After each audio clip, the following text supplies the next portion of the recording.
Belaunaldi bezala, euskaltzaleek kezkatu izan geran neurrian, ez dugu noski lortu nahi genuen guztia, eta gutxiagorik. Baina lortu dugu, geu, iman dezagon 1960an, lortuko genuela uste genuena baino, askoz gehiago.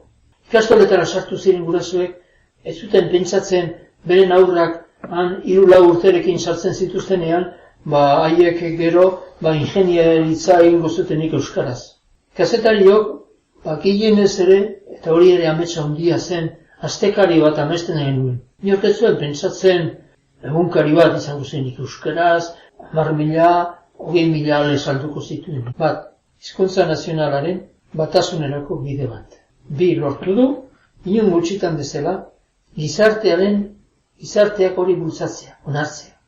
Gure belaunaldian, sentitu genituen, helburu edo utopia batzuek, lortu ditugu neurri handi batean, geuk espero ez genuen neurrian. Bistan da, ez degula lortu oraindik hizkuntzaren etorkizuna segurtatzea.